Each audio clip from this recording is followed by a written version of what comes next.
This is the Political Spotlight. The Political Spotlight is a joke.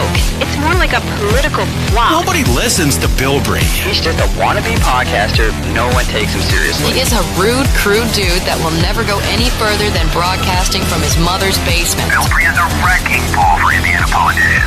Grab another box of Twinkies and generic cola, Bill Bree, And get back to your microphone and your audience of nobodies. The Political Spotlight is a joke. He is like a rude, crude dude that will never go Bill Bree's a wrecking ball for Indiana politicians. Shut that stupid Bill Bree up.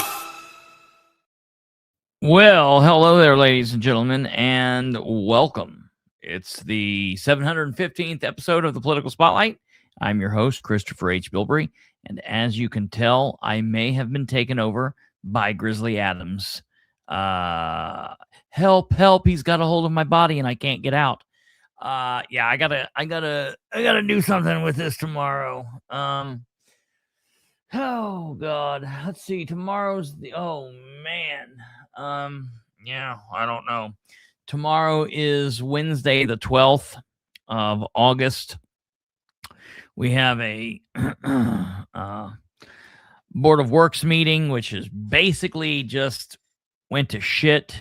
Went to I don't know. I was going to mix up hit the fan, hell in the handbasket. The shit's in a basket that hit the fan on the way to hell. I think that's what I was trying to say. So I got a Board of Works meeting tomorrow. We've got Henry County Commissioners meeting tomorrow, and Henry County Council meeting tomorrow. I don't know that I'm going to either one of those, but I will be monitoring them. So I'll probably have to get my hair cut tomorrow. I finally will be done with this latest iteration of this long ass hair, and we'll try to get our haircut tomorrow, which means we should be having the haircut done sometime in the next couple of weeks. I will let everybody know that I am on my lonesome again, at least temporarily here this evening. Kate was not doing well last night, and she was not here, which I knew about. However, we were communicating a little earlier, and everything had been fine. I was communicating with her. She was communicating with us, Brandon and I, in the chat. And now she's MIA, no call, no show. So you know what that means. Probably going to get the axe. I guess we just can't deal with that around here. It's not something that we can tolerate. And so I think that producer Kate will probably be no more here. No, I don't know. I'm sure she probably had a headache and just overslept and didn't realize what time it is in the real world. That's not a big deal. I'm perfectly fine. We will be able to manage without her. Ladies and gentlemen, welcome. Thank you for being here. Kate's not here, but you are, and that's what matters. This show is about you, for you. It's aimed at making you better, knowledgeable, trying to make you involved, engaged, intelligent, all of those words. And we're going to try and do that. Last night we had stepped away from the Muncie stuff for a minute, and we went all basically with the just very beginning of the show, focusing on a little bit of flock news. We basically talked about all state of Indiana topics, and that's important. And I've actually got a lot of feedback from last night's show, and I'm very I am getting quite a bit of feedback from that, and so I'm happy to hear that. But tonight, ladies and gentlemen, we are going to pull it back closer to home, and we're going to be talking about some Delaware County news, specifically some Delaware County news that people have been waiting on for quite some time. If you are a frequent flyer here at the Political Spotlight, if you are someone that views frequently, or if you specifically are a team nobody, and of course that is, as you know, there's only one way to go, and that is team nobody. You know, that's the only way to be. If you are a specific nobody, or I guess it's more team nobodies, it's multiple. If you're on team nobodies and you yourself are a nobody, spelled K-N-O-W, K-N-O-W, N-O-B-I-E-S. No, wait a minute. What am I saying here? See, look, it's already screwed up. Kate's not here. It's to hell in a handbasket. We've already screwed it up. What are we doing there? That's what I get for typing while talking. No, what was I typing there? No knobbies. That's what you guys should be. You're a no. I think that would be even better. You need to be a you're a no knobby. For those of you that are on team no knobby, that's Jesus. I tell you, it's been a long day, folks. It's been a long day. Team nobodies. I'm a nobody, not a no knobby. I guess it depends. I don't know. What you're working with out there. Team nobodies. So we want to welcome you. If you are not a team nobody, though, and you're just somebody that's been around here, maybe you've been paying attention for a little bit of time, because we've been talking about this situation with Meagan Coutinho really since the beginning of the year. This is something that we've touched on. Meagan Coutinho has been a topic of conversation here on the Political Spotlight.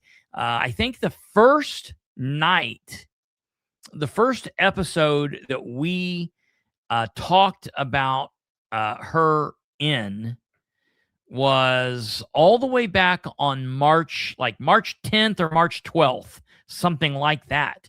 And it's because from about February of the beginning of this year, so just right into the second month, I started hearing rumors that there were some serious issues going on with Mrs. Coutinho.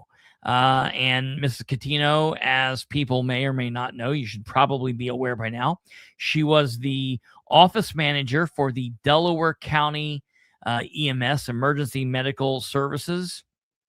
And she had been in that position for many years, since 2018 or 2019, somewhere around in there.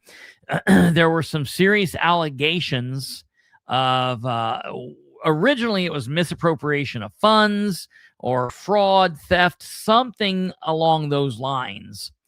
And so we were told about this. We did some work, and I was actually able to bring it to you guys. I think I might have been one of the first people to talk about it publicly. And that was on either March 10th or March 12th of this year, bringing up the concern that there was some serious questions, some serious internal control questions going on, and that she and the Delaware County government had separated themselves from doing work together, that she no longer left, was no longer there, and she had left after being approached by her supervisor and the county attorney. And so we talked about that then, and then just a couple of weeks later, actually on my father's birthday, March 23rd, the Delaware County Commissioners held a special meeting, and they announced that because of the, at that time, internal investigation and possible state police investigation that her boss, she was no longer working, but at that time, her boss, Mike Ashley, Delaware County EMS director, was being suspended without pay for 3 days. And her husband, who was the director for the Delaware County EMA, Emergency Management Agency, and was also a police officer, was being suspended indefinitely with pay pending the outcome of the investigation. We then jump forward from March 23rd all through May, and then on June 3rd, we hear, the cuffs went on, she was arrested, and she was booked into the Delaware County Jail, and we received the probable cause affidavit. We went through the probable cause affidavit. If you have not heard any of those episodes, and if you want to go back and listen to any of those episodes, you can go back and listen to them. I have them all ready to go in the description of this episode. And if you go to the description, you should be able to find those episodes there, just to quickly run down, so you don't have such a hard time with that. We put them there so you guys can find those, and you can go and click and listen to those episodes if you so are inclined. That being said, after she was arrested and booked, she bailed out of jail pretty quickly. A couple weeks later, her husband was let go. We covered that as well. And then it's been kind of a hurry up and wait. I've heard a lot of people suggesting quite possibly that she was not going to be charged, that the prosecutor's office wasn't going to charge her. And while I feel as if, I can understand why some people may have concerned themselves with that, said that, thought that. I definitely understand that. I do want to say I felt pretty confident that the prosecutor's office was going to deal with this, and we would see this. And I knew that would happen because I just knew what was happening. So we're going to get into all of this, bring this all forward. I will tell you, for those folks that are saying, hey, I miss Kate, yada, yada, yada. Kate is here, and she's alive and well, waving down in the bottom. And she is back here doing just fine. So if you haven't already, please smash that like button. Let us know that you care. Let us know that you're there. Let us know that you're here. And whatever else rhymes with that, we will just leave that alone. If you would, please share the show with everyone you know, and we will get into it. So just kind of a quick recap on the situation. Meagan Coutinho worked for the EMS department in Delaware County, and was somebody that knew her way around Delaware County government. You saw her in various meetings, and she was just somebody that, nobody would have ever expected something like this from her. But, that's generally the ones that do things like this, right? And so we put the picture of Meagan up. Here's Meagan, as I stated. Okay. Meagan's husband, who at the time was in uniform, he is no longer in uniform. He has been let go from his Delaware County position. This is John Coutinho. And I saw a couple of the comments from people who had stated that they feel as if John needs to be charged. John needs to be arrested. I will say what I've said from the very get-go of this. I fully believe that he will be arrested and be charged. I just feel as if the investigation is still ongoing. From some of my sources, they have said that the state police investigation into John has not wrapped up yet. They're still going underway. And I can tell you from some other situations that I've been looking into, the situation in Henry County with the 2 deputies that are on leave down there. They've currently been waiting for their investigation. The reason those 2 deputies' cases have been put on hold is because they're all of a sudden, right around the same time of all of this, April, May, June, and the beginning of July, there were all of these officer-involved shootings. Several here in Muncie and then elsewhere. And when you have situations like that, the state police are involved in those. They're involved in the investigation.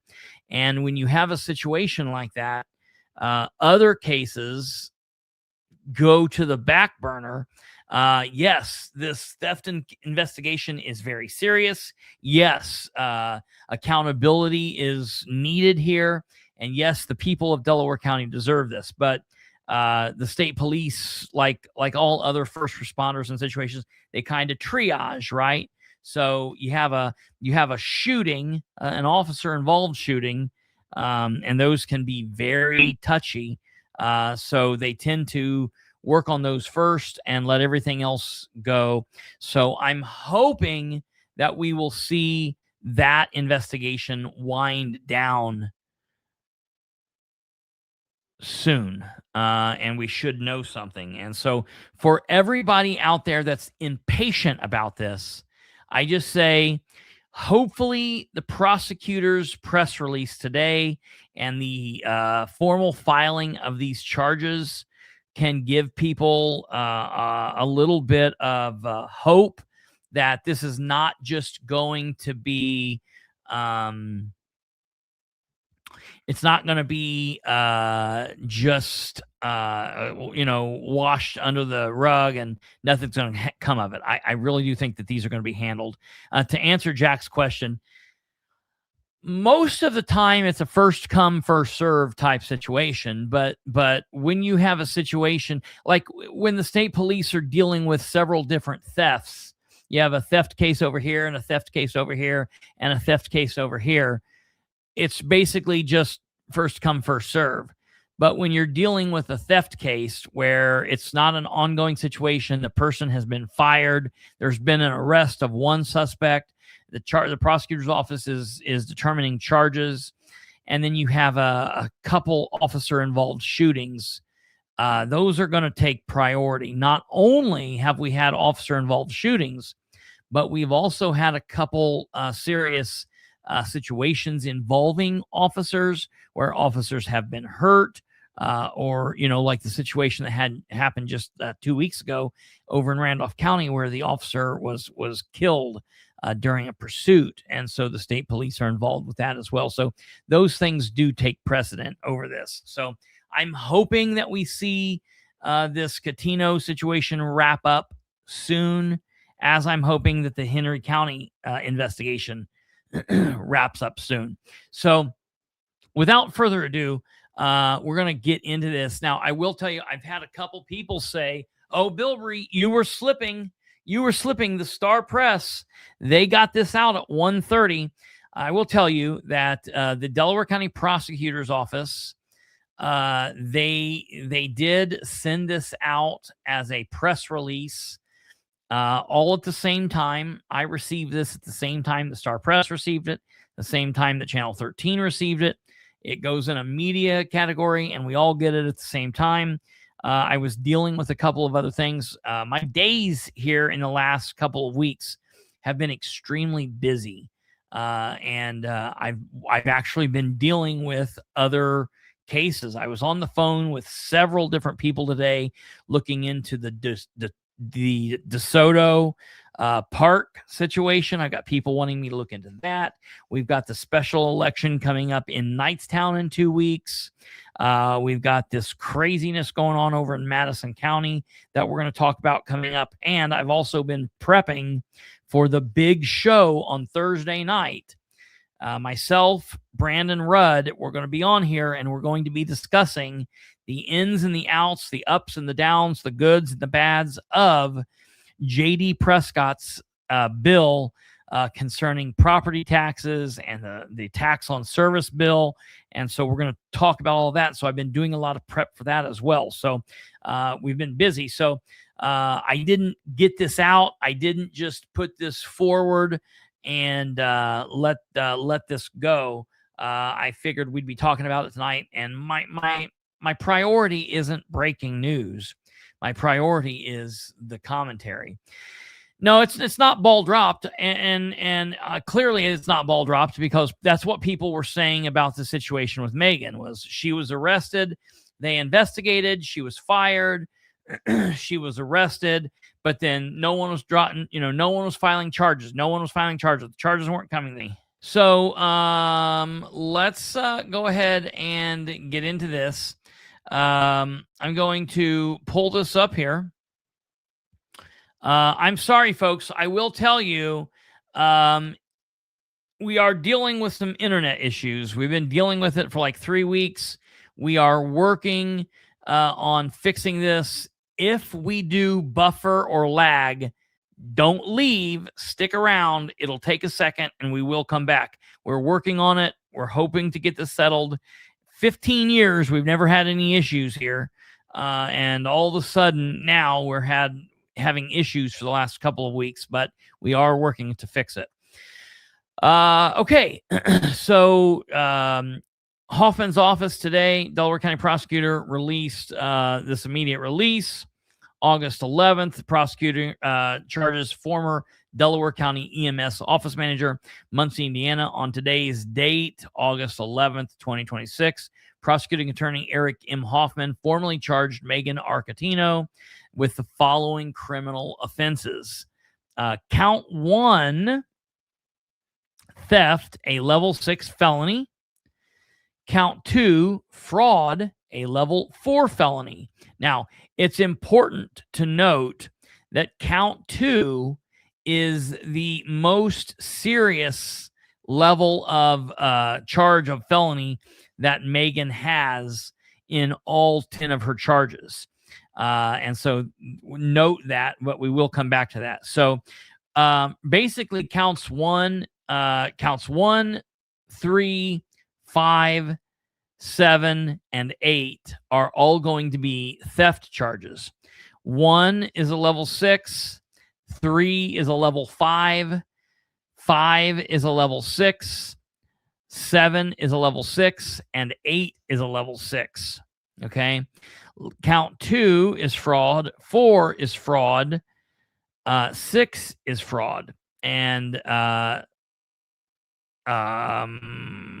let's see, 4 and 6 are both level 6 felonies, while count 2 is a level 4. Then counts 9 and 10 are 1 count each of conflict of interest, a level 6 felony, and count 10, a official misconduct charge.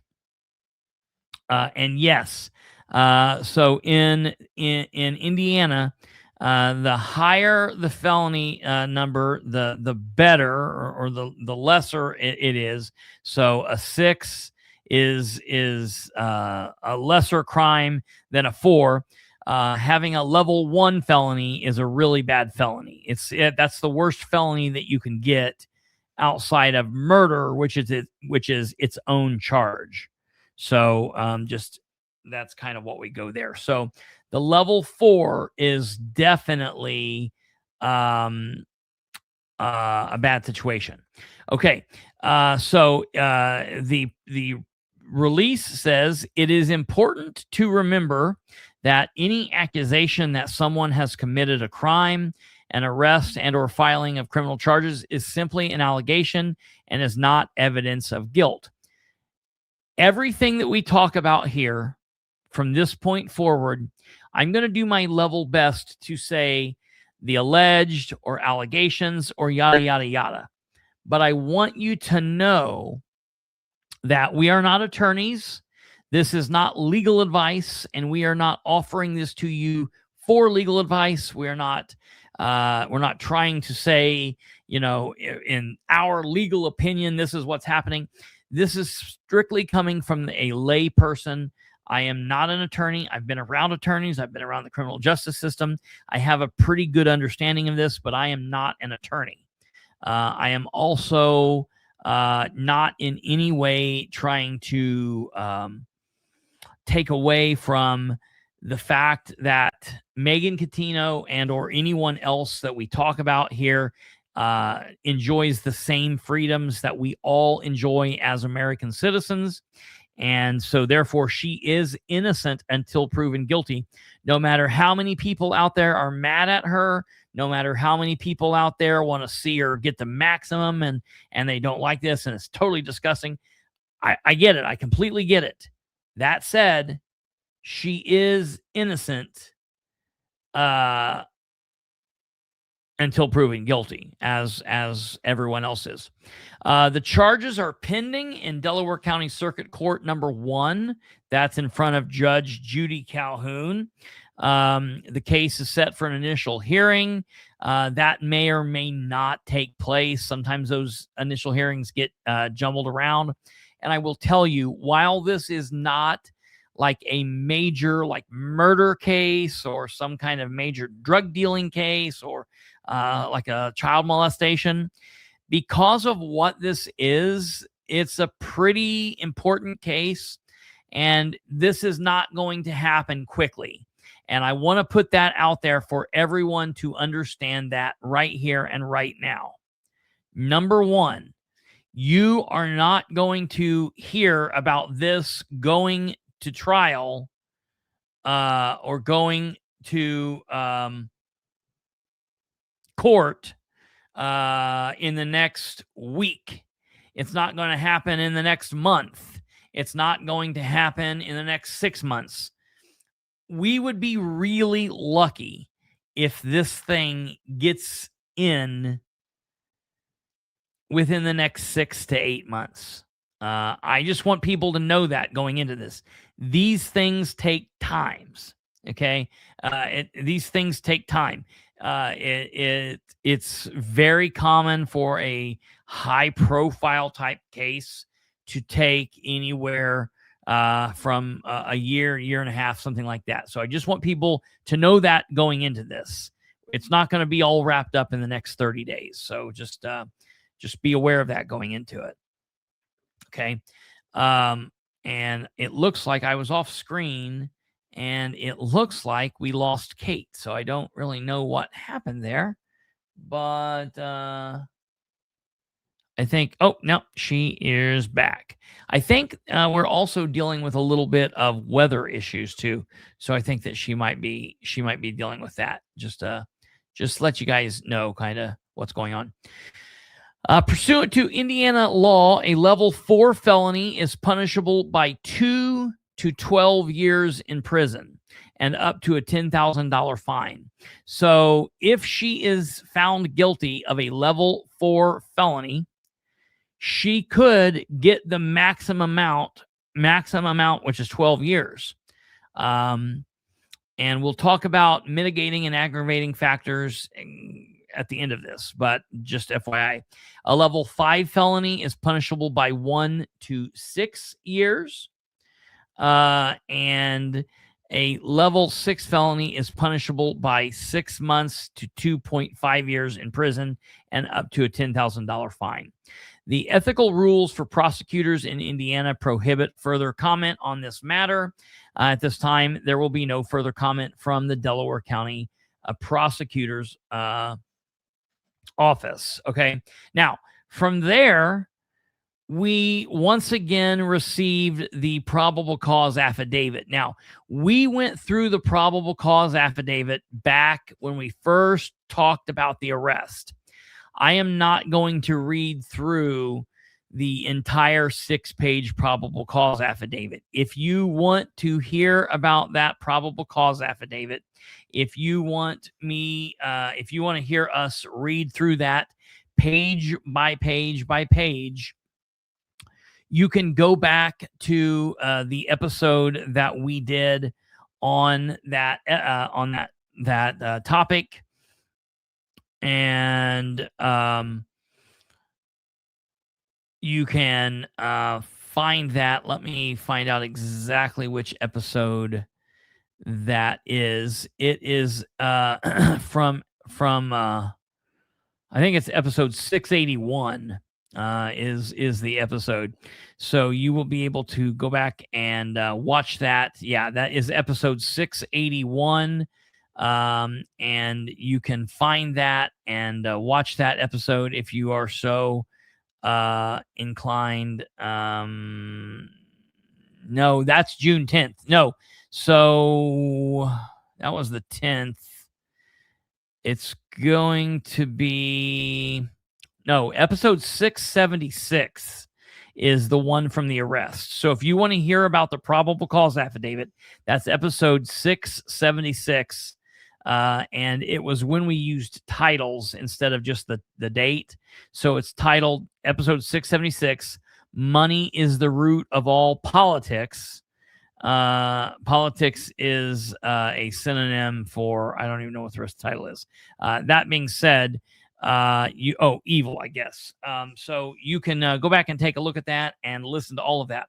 You can also find the entire printout of the whole 6 pages on my social media. I posted this in picture form and wrote up a little article on June 3rd. So if you want to go back to Facebook and you search for Christopher H. Bilbrey, I always put dates by all of my posts. So the easiest way to search for this, if you want to read the whole thing yourself, is to type in search Christopher H. Bilbrey 06 period 03 period 26, June 3rd, 2026.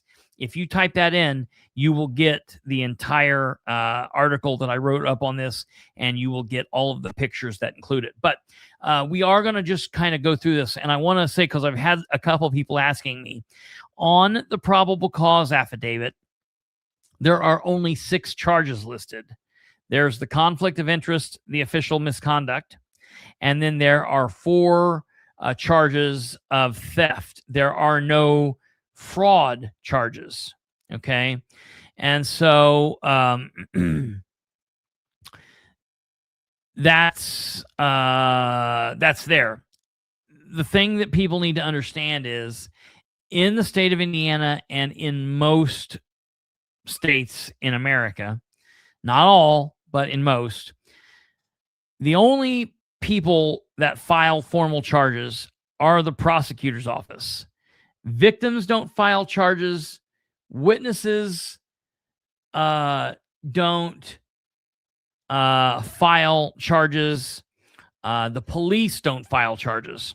So the probable cause affidavit is written up by the investigating officer or the arresting officer. And this is what the police officer sees. When the paperwork is taken to the prosecutor's office, and when the prosecutor reviews this, that's part of the reason why this case reviewed for so long, because the prosecutor's office wanted to ensure that they were able to charge her with everything that made sense. And so that's why essentially we're seeing more charges added. When the prosecutor's office gets the paperwork, they can always add more charges. They can take away charges. You could be arrested and not charged. You could not be arrested, and if paperwork sent through, you could be charged and then a warrant issued. So it's all a whole bunch of different things that are going on there. So that's why there's the discrepancy between seeing the state trooper writing 6 charges and the prosecutor filing 10. So that's what went on there. So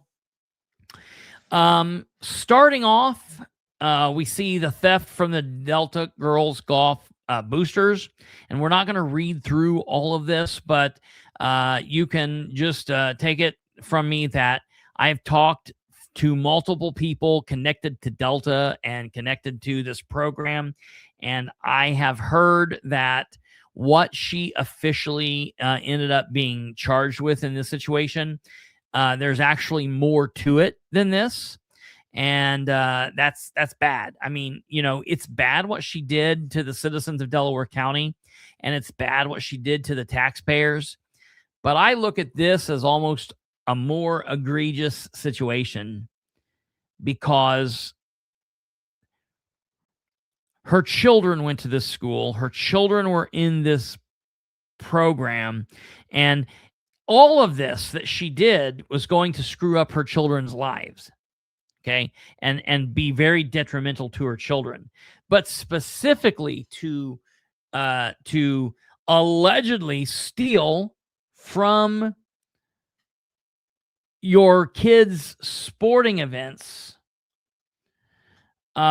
is just absolutely wild to me. So I'm happy that they were able to fold this in. And I'm happy that they were able to charge her with this because she did give money, some money back. But I'm hearing from a lot of people involved, it wasn't nearly enough. And there's even more issues here that they're thinking she was connected to. But so far, they have been unable to fully prove that. So that's where we are. So I'm glad that they were able to knock her here with this. And so we go on then to theft from Delaware County. Now, it's really crazy here. Okay. When we're starting to get into the stuff from Delaware County, okay, the charging packet that the prosecutor's office released today, and the probable cause outlines this away as well. It's alleged that this woman was marking down that she was getting all this overtime to the amount of, and this is so wild to me, 5,872 hours. Okay. 5,872 hours of bullshit, of overtime that was not proper. 5,872 hours of overtime that was not proper.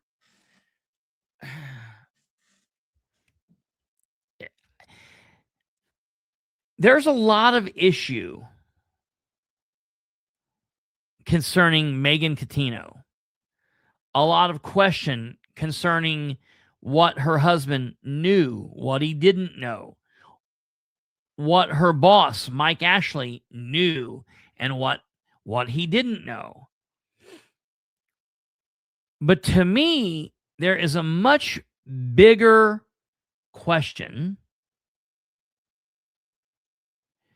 And the question is, where were people in the auditor's office? And I want you to know that the auditor's office is under the control of the elected official, Ed Carroll, someone that we talk about on this channel a lot. And this is something that we need to be considering. Remember, Fred got up a couple meetings ago at a commissioners meeting and really went after Ed, talking about the fact that Ed and his people were not notifying 911 that they had went over on a couple things relating to a specific line item. That's what they're there for.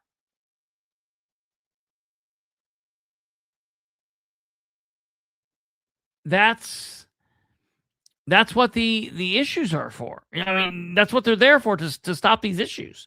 And the fact that nobody called attention to this for the period of time. Yeah, Lenny did the math. It's like 3 years of overtime. That's wild to me. Alleges 5,872 hours of unauthorized overtime, totaling $181,749.93, plus separate allegations involving retirement benefits, an internal EMS account where she just didn't deposit checks that the county needed to be getting, along with stealing from children, the golf boosters, and don't forget the conflict of interest and the official misconduct, where it wasn't enough to be stealing all of this money. She also ran, we'll say this, everything is alleged. The one thing that I will say is factual. She had a shitty business. She had a very shitty side business, this cleaning company. And so she was bilking the county in this side business too. That's the conflict of interest and this official misconduct. It's totally insane to me. So I need people to be aware of that. She has the 10 felony counts filed by Delaware County Prosecutor Eric Hoffman, and I want you to be aware that on a lot of these, you have the theft charge and the fraud charge, and so you have two charges connected to the same crime. And somebody might say, well, wait a minute, isn't that like double jeopardy, or how's that? It's because of what the elements of the crime are. So you can commit theft where you come in and you steal my phone from me, okay? And that's just something that you've done. You've stolen my phone, okay? That's theft of my property. Or like in this case, you can do things with credit cards or checks and various things, and so you're dealing with theft of these funds. And as Stumblefoot talked earlier, there's wire accounts and things like that. And so that's where you get into the fraud. And so you might have one specific crime, but you have two different elements, and you've got two different names. So you've got theft and fraud happening at the same time. And she's not being overcharged. They are allowed to do that.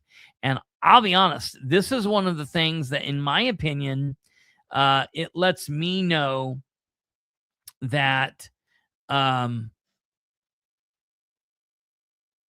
prosecutor's office, they're not playing games with her, that they're going to smack her down for the crimes that she committed here. So, I for one am happy to see what they're doing here. Okay. So she had the unauthorized overtime, and just totally crazy between July of 2021 to February of 2026. So July of 21 to July of 22, July of 23, July of 24, July of 25. So 4 years. And then August, September, October, November, December, January, so 4 years and 6.5 months, she was claiming and submitting unapproved and unauthorized overtime hours to the Delaware County Auditor to be paid to her in biweekly paychecks. The time frame consists of 120 2-week pay periods. During the time frame, she claimed that she was needing to be paid for 5,872 hours of unapproved, unauthorized overtime that totaled the $181,749.93. $181,749.93 from Delaware County funds. That's absolutely fantastic. That's just the amount that she was okay in her mind. You know, when you start doing this, you think, oh, I'm not going to get caught. It's going to be like, at what point? I want to know if like she actually knew somewhere the amount, if she was keeping track of the amount here. I just don't know what I just don't know what would be going through her mind in the situation. So then there was the theft from the Delaware County EMS benevolence account. And this was the account where she took money basically from this account that was used to pay out different things. And she took money directly from the account. The conflict of interest. During the same time period, she was employed with Delaware County EMS. She also owned this cleaning business, Exquisitely Spotless, according to records on file with the Indiana Secretary of State's office. She and her husband are both part of this business, and she was allowed to do work for the 911 call center, cleaning, and that Delaware County Commissioner Shannon Henry okayed this. So again, you know, while we really need to be looking at Meagan here, it's my opinion that while maybe these people aren't guilty of specific actual crimes that the law can deal with, the people of Delaware County really need to be taking a look at this. Now, what sucks is Shannon Henry's not up for election. He's just bowing out. He's done. He's retiring.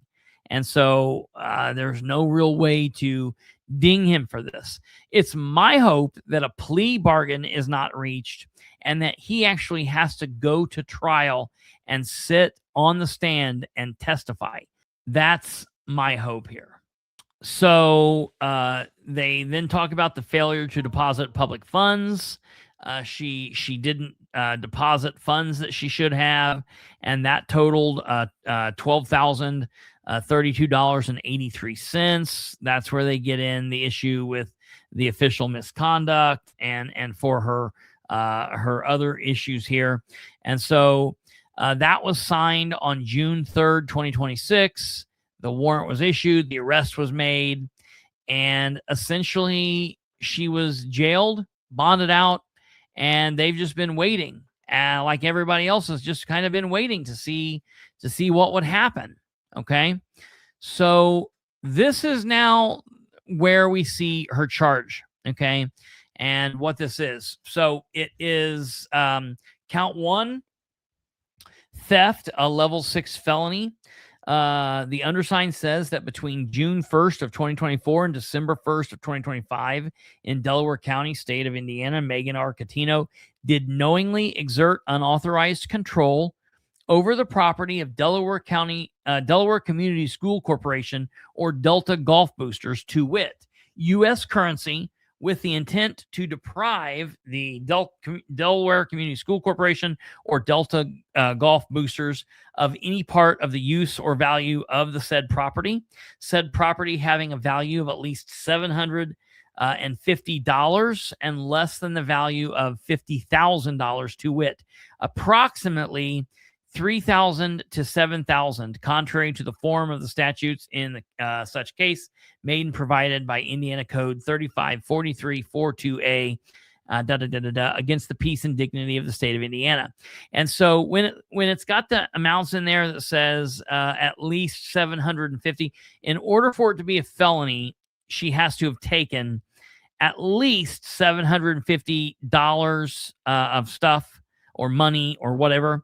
and it has to be under $50,000. So then it gets in there and it describes exactly what they're accusing her of, which is somewhere between $3,000 and $7,000. Now, I have heard from sources that it's actually more than that.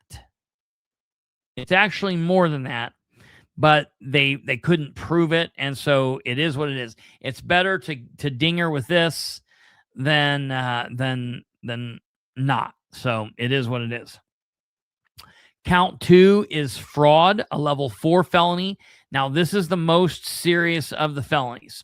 The undersigned says that between May 1st, 2021 and March 4th, 2026, in Delaware County, state of Indiana, Meagan R. Coutinho did knowingly engage in a scheme or artifice to make a false or misleading statement to Delaware County or create a false impression in Delaware County with the intent to obtain property or governmental or employment benefits to which Meagan R. Coutinho was not entitled, and the pecuniary loss was at least $100,000, to wit, approximately $181,749.93, contrary to the form of the statutes in such cases made and provided by Indiana codes.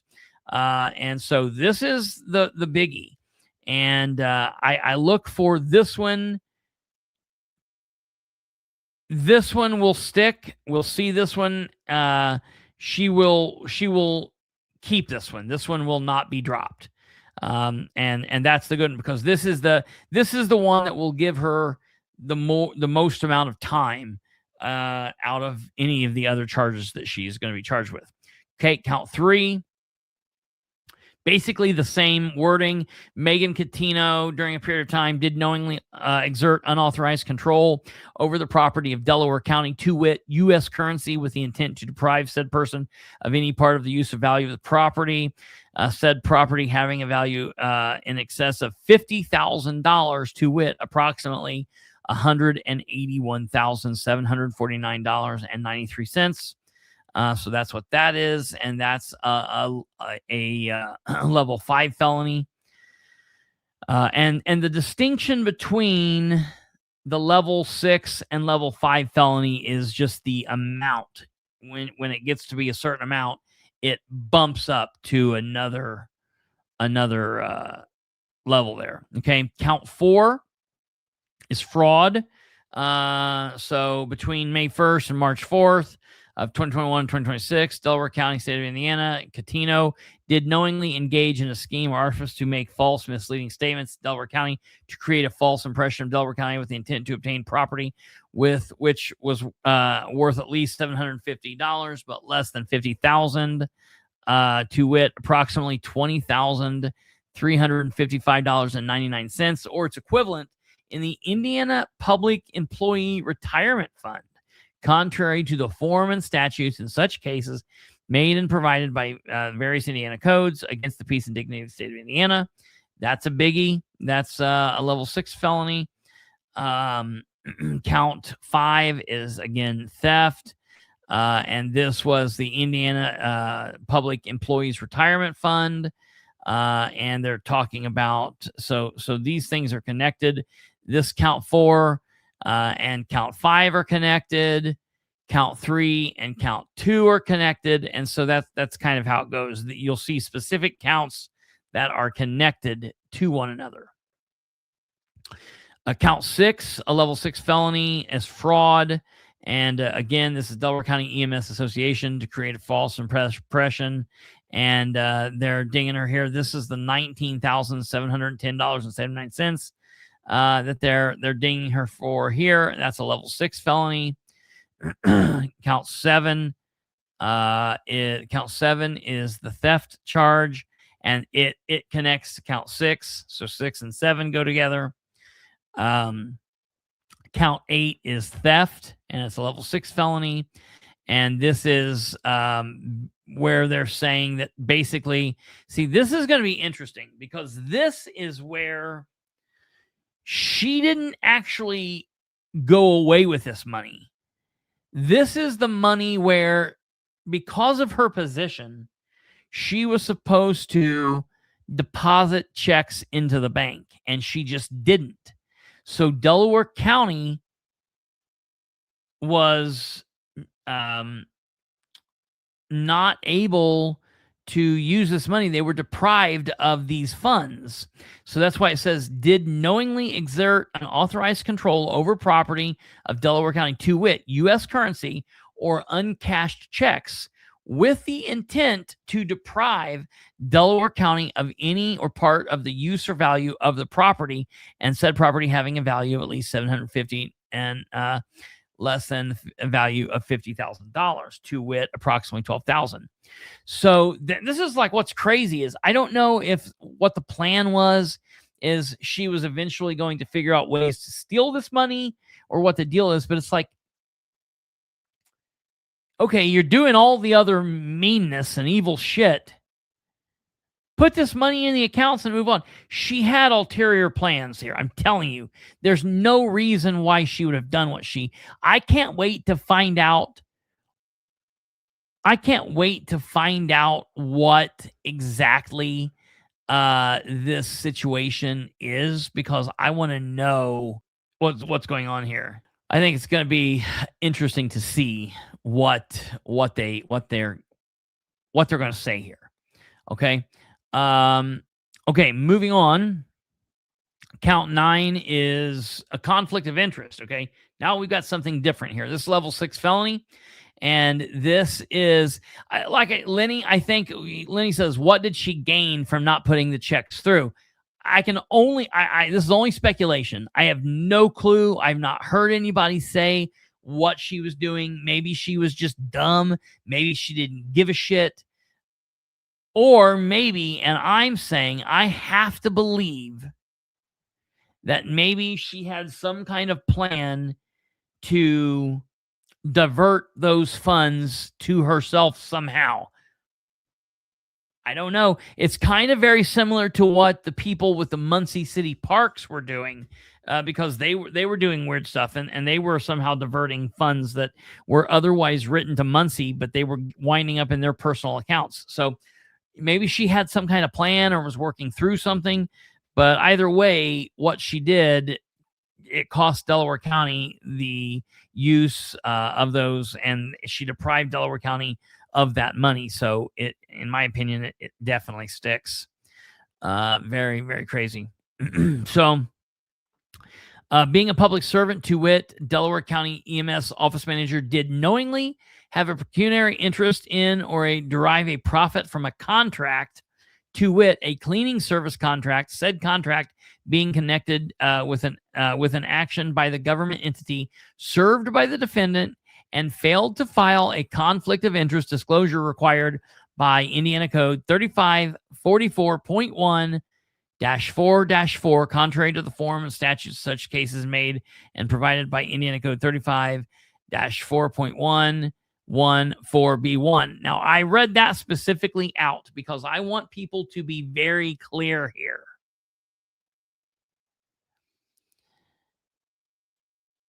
They are not saying that it was a conflict of interest and she's bad and being charged because she had the contract, or she was not cleaning when she said she would, or she was billing for work she didn't do. They're not saying that.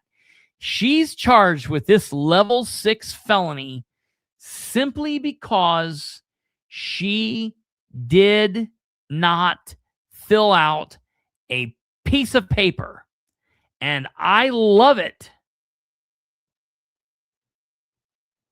I love it because more people need to be hit with this, because this is a problem in government, in local government, in state government, in national government.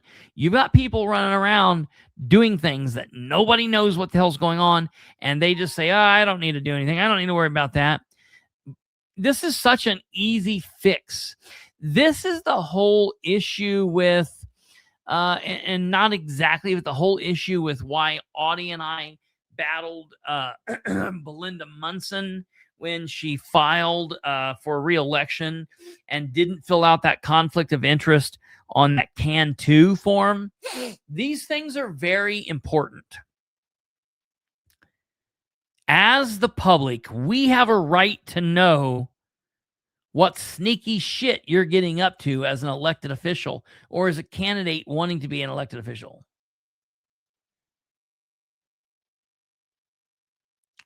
Should this be multiple criminal cases? Since that's a really good question. Brock Reagan asked, should this be multiple criminal cases since there are multiple entities involved? Well, here's the deal. You could say, one could say, maybe they have a criminal case with Delaware County. Basically, everything that's like this. That's like Jane Doe is killed by John Doe. John Doe kills the husband Jane Doe. And when he does this, he strangles her.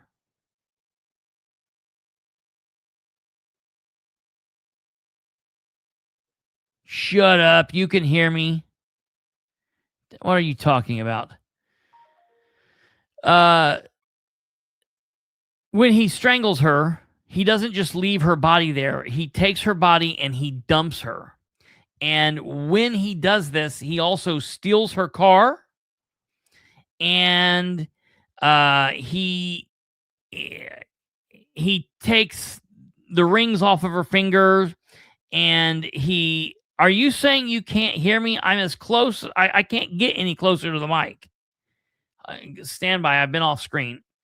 Can nobody hear me? Can you not hear me? I feel like I'm screaming. If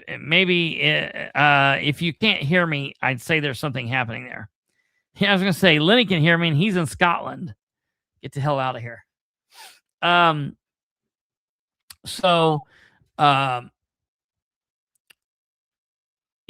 might say, well, you've got all of these issues happening, or maybe you kill multiple people over the course of a couple days, and people say, well, wouldn't that be different cases? The thing is, in this situation, maybe there would have been a cause for separating the boosters from the Delaware County stuff. But I think that what they're doing here, because it was all happening at the same time, and it was all kind of ran together, it was all part of the same thing. I feel as if this shows that there was an underlying issue, an underlying pattern here, and I don't think that this hurts anything. And all that would do is you would have the same charges, the same counts, broke up different things. That doesn't add anything to this. Nothing is lost because of how this was charged. So I'm not caught up. I'm not really caught up with that. I'm fine with how it was charged. I think they did fine here. And then count 10, the undersigned says that between July 1st, 2021 and March 4th, 2026, Delaware County, State of Indiana, Coutinho, public servant, to wit, Delaware County EMS office manager, knowingly committed an offense, to wit, fraud or theft, for the failure to deposit public funds in the performance of her official duties, contrary to the form of statutes in such cases, And this is a big deal. Again, similar to the conflict of interest. It's a crime for you to be a city, a county, a town, a state employee, and to get funds that come into your office and to just leave them in your office for a couple of days. You have a period of time in which you have to deposit those and have the receipts and keep track of the receipts and give those receipts to the people in the powers that be. And not doing that is a level 6 felony. That reminds me of of John Doerr, Delaware County treasurer, that the prosecutor's office filed. So that's that's a big deal. So that's the end of the prosecutor's packet, and I think that's I think that's a pretty big deal there. So now I want to take a look at, there was a couple things that got brought up here, and I want to take a look at this.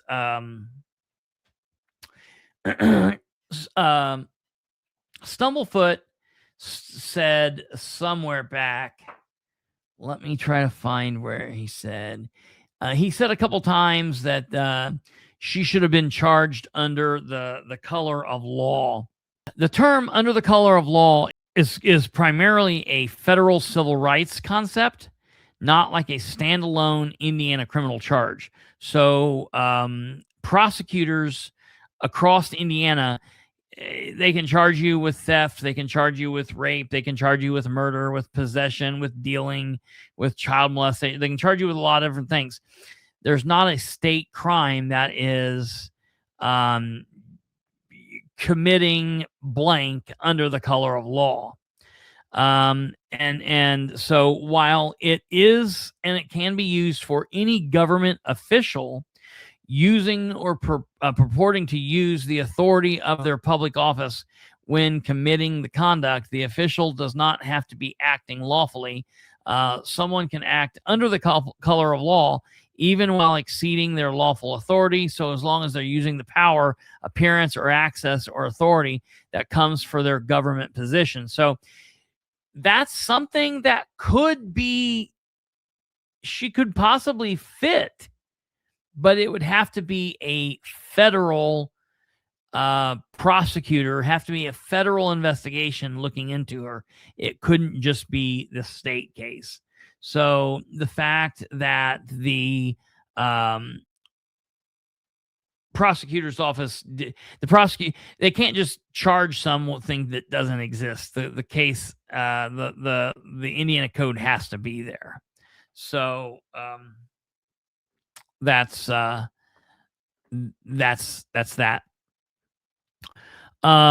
When people are looking through this, when people are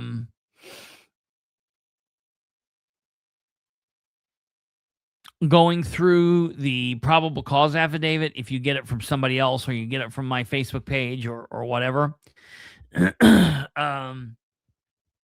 you have to be aware that there are some things that make it look like she actually took more money than she did, because there's multiple counts that address the same amount of money. So like there's a fraud for $20,000 and a theft for $20,000. That's not two counts of $40,000. That's two counts broke up over her dealings with one amount of $20,000, and she's got two counts. So that's one thing that I want people to be aware of. Okay. And this is just a real crazy case. Hey, thank you, Amanda. Thank you. I appreciate that. I don't know exactly what that is, but I thank you for that. So it's interesting that after her resignation, 8 uncashed checks payable to Delaware County were found. Very, very interesting. To my knowledge, she wasn't helpful with the county. I don't know. I still don't have an understanding on whether or not she actually talked in depth with the police or not. I would have to think that she didn't, and that they have just they've got her with the evidence that they have. I really keep coming back to this fact that it was 5,000, almost 6,000 hours.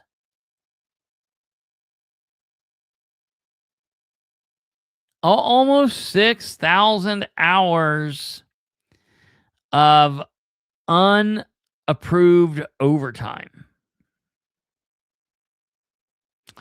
That's basically, if you actually break it down to the total amount, it's 48.9 overtime hours per 2-week period. That's roughly 24.5 extra hours per week. The total hours are equivalent to about 2.8 years of 40-hour work weeks. And that's insane to me. The fact that nobody from Delaware County government found this or said, wait a minute here, what's this about, is nuts. And the fact that she just felt okay walking into these council meetings and these commissioners meetings and talking to these people. And you want me to tell you what I'm hearing that her defense is? I'm already hearing grumblings of what her defense is. Before I get there, Shelby is saying, what did she spend it on? Herself, cars, living that thug life, being a big time baller, and it's absolutely crazy that that would happen. I think that's crazy. So yeah, I don't really know. The fake big baller, fake big baller brand.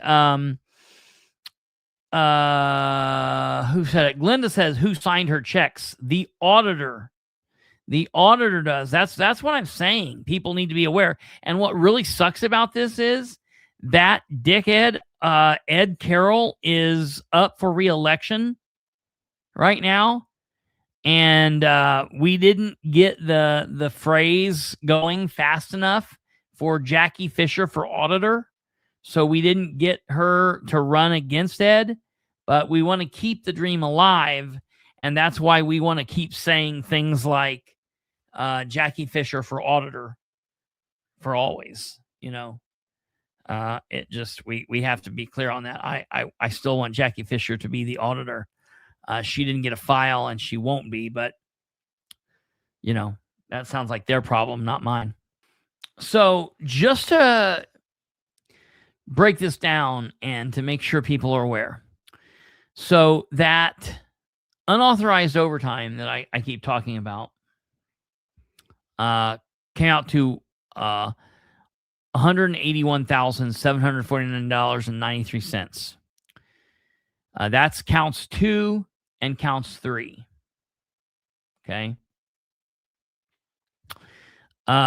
Counts 4 and 5 are the fraud charges and theft theories around the same stated amounts. That's $20,355.99. That's from the IPERF retirement related property. Then there's another almost $20,000 amounts, $19,710.79 for the EMS internal association account. That's count 6 and 7. And those basically come from a $14,408.15 alleged transfer and a separate $5,302.64 in alleged credit card payments. You can be found in count 6 and 7. Then there are the $12,032.83 in undeposited checks. That's 8 checks allegedly found uncashed, and that's count 8. And then the affidavit separately states the account was short by $3,848.04 for the Delta Girls golf ball boosters. And the theft is somewhere around $3,000 to $7,000. And then she also made $7,000 off of her freaking 911 contract. That's absolutely insane, man. Now, it's not like specifically, all stolen amounts. Some of these overlay one another, but the grand total that we always need to be focusing on is the $181,749. That's the thing that you can take to the bank that people can talk about. I want to look at my list here from the earliest time that she committed any type of crime. The first time something would have been happening would have been 2021. So January 1st, 2020, January 1st of 2024 through March 17th was when she was dealing with the undeposited checks. January 1st, 2025 through May 1st, 2026 was the conflict of interest. June 1st, 2024 through December of 2025 was the Delta golf boosters thing. That's what's so weird. This was all intertwined. That's so crazy.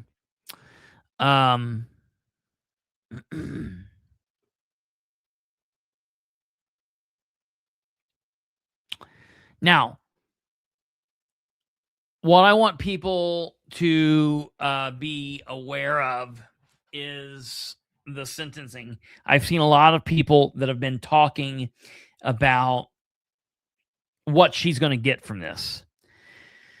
Is she just going to get a slap on the wrist? She's never been in trouble before, to my knowledge. If she has, it's been something minor, and it's not ever been relevant. So it's like she picked a doozy for her first time. Okay. So if you want to get over on the OT, go to the county. If you want to cash checks that don't belong to you, go to the city. Kate, that's gold. That's amazing. So for sentencing, we have to look at this. Indiana felony ranges that are used here are this. You want to keep this in mind, okay? So this is what matters, okay? The level 4 felony, she can do anywhere from 2 to 12 years, and it's a 6-year advisory. Level 5 felony is 1 to 6 years with a 3-year advisory.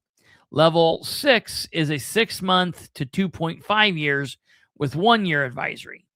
Each felony level also permits a fine of up to $10,000, okay? And the advisory is statutory reference point, but not the mandatory sentence, okay? So it's important to understand how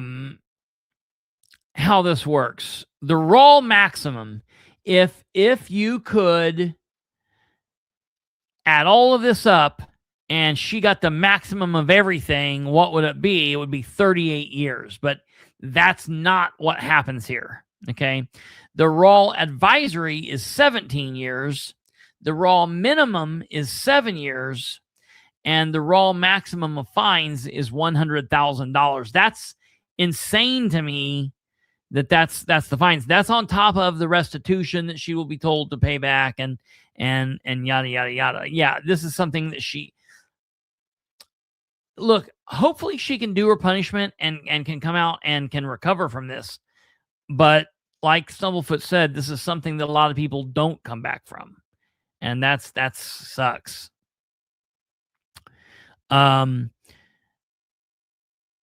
Yeah, right, Lenny.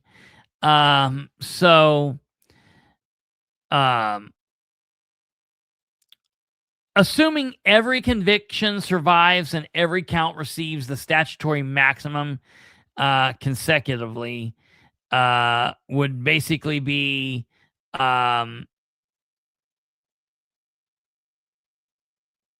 she would be looking at 18 years, maybe. Advisory sentence or reference points, but not a prediction.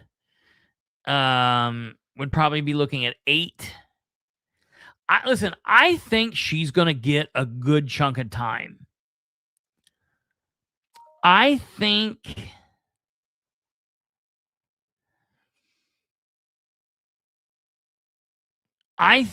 that she could very easily be looking at a 10 to 12 year sentence. Where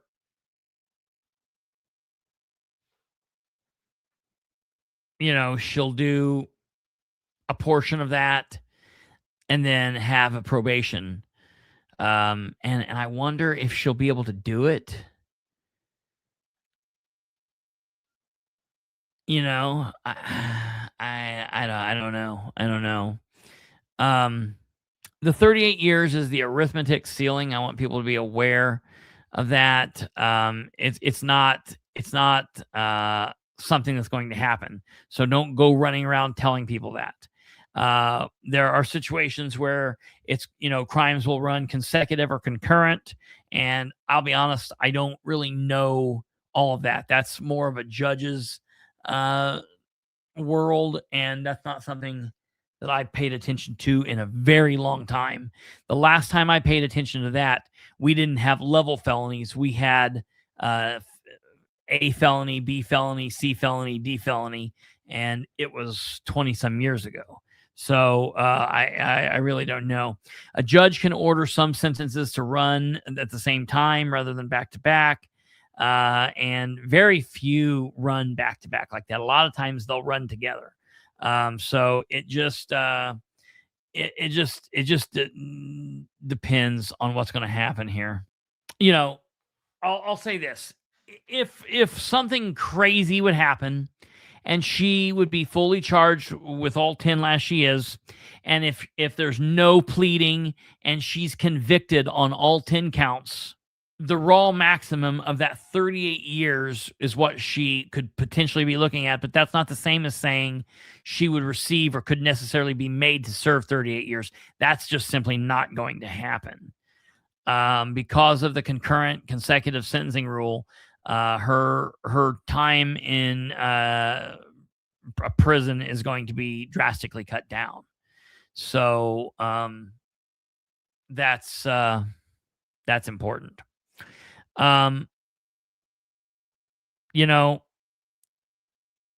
Moving off of her,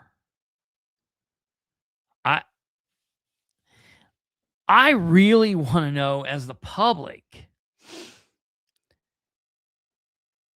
as citizens, I think that there's a lot of explaining that has to happen from the commissioners, from the council, and from the auditor. And, we've not heard any of this. We've heard they've been plugging holes and they've been trying to shore shit up. But, I've got questions. Who reviewed payroll? Who could see overtime totals? What were the controls that existed at EMS, in the auditor's office, in HR, in county leadership? And what changed after this discovery? Has this changed? Now, listen, I know that they're currently talking about doing a lot of these things that are trying to put some controls in place. But I don't know that that's enough. Her immediate supervisor is a man named Mike Ashley. He is the director of Delaware County EMS. He was suspended for 3 days without pay as a result of this. So that's where we are. I think that we need to ask questions, and I think that the questions that need to be answered are this. For all of the people out there that are mad at Meagan for this, be mad at her if you want to be. But I'll be honest. There's more people that are to blame for this. Okay? There's questions that we need to ask, and the questions that the citizens need to ask. Who was responsible for reviewing and approving the EMS overtime from 2021 to 2026?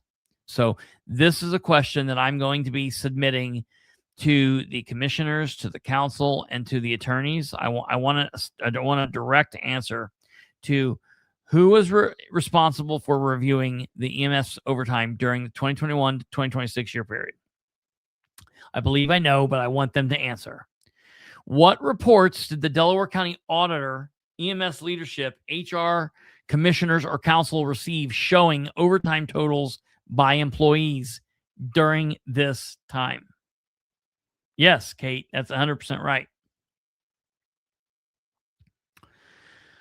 Were there automated or manual controls that should have flagged sustained overtime at this level? Like, dude, if we have one employee that's just busting out 40 hours of overtime every pay period, should something not be like, hey, ding, ding, ding, ding, ding, ding, ding, ding, ding, ding, ding, we've got a problem?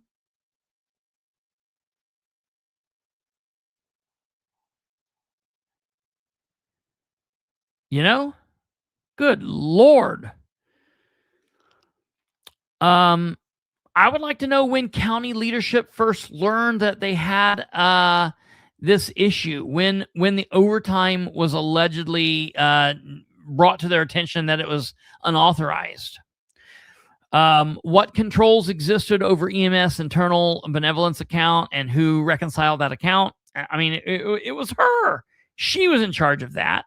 But I think that no one should be the only checks and balances of this. That's what I always say.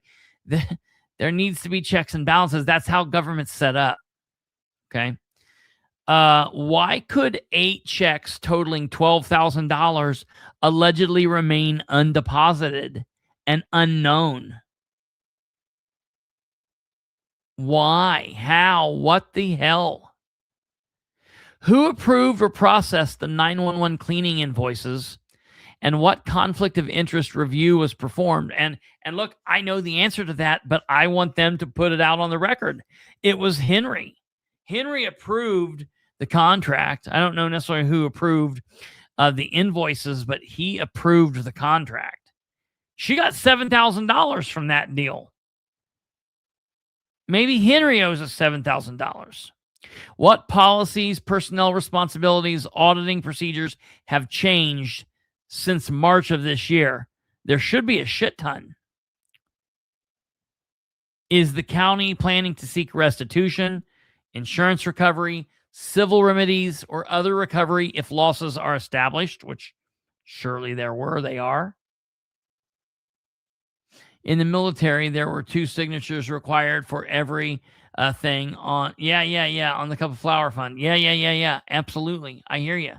1,000%. How did the uncashed checks get by the state officials? Yeah. Why were the people that were writing these checks not saying, wait a minute, why are you guys not doing this? Why were you guys not cashing our checks? That's crazy. Will county officials release payroll records, overtime approvals, audit findings, and internal control reviews that can answer these questions? You better bet your ass they can, because that's all public documents. So yeah, we will be getting all of that. Okay.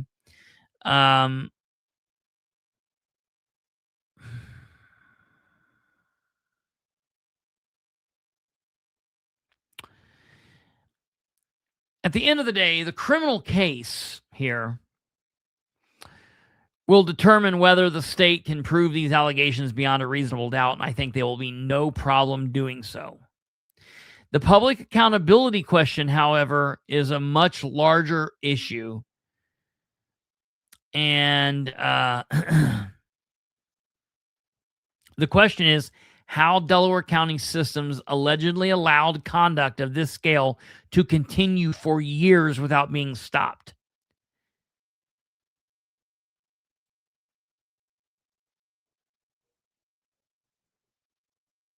And listen to this. This is very similar to what's going on in Muncie, where we've had issues with the parks employees. And the council has said, hey, we are wanting to review what you guys are doing. We voted and passed Resolution 826 on the city side, backed by Muncie code and state law. And we expect X, Y, and Z, and they haven't done it. Now, nothing like that has happened on the county side because of this, because they're all trying to cover each other's ass. See, on the city side, you got an odd situation where you've got Republicans in charge and in control, but you do have some Democrats that are worked in there. On the county side, it's all one big all skate. Everybody's Republican. All of everybody's Republican. Anybody that's everybody that matters is Republican. And so you've got the commissioners that are all Republican, the council's all Republican, the auditor's Republican, and everybody is connected. And the big thing is nobody wants to shit on anybody else. There is not a checks and balances with the Delaware County government, because they're more concerned with keeping everybody's ass out of the frying pan than they are doing the right thing. The county isn't investigating. They're trying to play CYA after the fact with new ordinances about OT and shit. That's exactly right, Kate. That's exactly right. Gotta love Delaware County because you gotta love Muncie mayor's orders. That's right. That's that's right. And just to wrap up here, I want to let everybody know we are definitely going to follow this. We'll stay involved when there are court dates. We'll go to the trials. We'll go to the hearings. We'll keep you involved. I hope there will be no plea on this. I hope they say we're not accepting a plea. We're going to trial. Okay. I hope that's what's happening. Either way, we'll follow what happens. But I started to say this earlier, but I stopped, and I'll say it now. Her defense to this is, and she's literally going out here and telling people, and people are running around saying this, that she was entitled to this money because of COVID. She was entitled to this, and she apparently has a document from her old boss, telling her that she was due all of this. The current Delaware County EMS director is Mike Ashley. Prior to Mike Ashley, Jason Rogers was the Delaware County EMS director. And for those of you that are not familiar with Jason Rogers is currently a Delaware County Sheriff's deputy. So I think what I'll probably do is I will just request an email from correspondence with Jason, and I will just point blank ask him, did you give Meagan Coutinho a document stating that she was owed the money that she's taken, this $181,000? Because this is what she and others are saying. So that's that. We'll follow this. If any of you out there have information and you want to get it to us, please do not hesitate to send that to us, you can send it to us on the program at tpsprogram@gmail.com. You can also email it to me directly at khbilbrey@gmail.com. You can also call me directly at 765-546-9796, and we will get this to you, get information to you. You get information to us. We will try to do what we can there. I would be happy to hear from you if you have information relating to this or anything else. I've been talking with a couple different people about the situation in DeSoto, a couple things going on in Henry County, a couple things going on in Madison County. So we are working. We've got a lot to uncover over the next couple coming days and weeks. We've got a big show on Thursday. Still working on a couple things for tomorrow. You guys, I hope you hit the like button before you leave. And yeah, that's it. Jackie Fisher asked, what was John Coutinho's first position? Well, John Coutinho was originally a reserve with the Albany Police Department. Long time ago, back in the good old days, he was a reserve from Albany. I think then he got hired full-time maybe at Albany. Then he was a police officer for the Ball State Hospital Police, not Ball State University Police, but the IU Ball Memorial Health Hospital Police Department.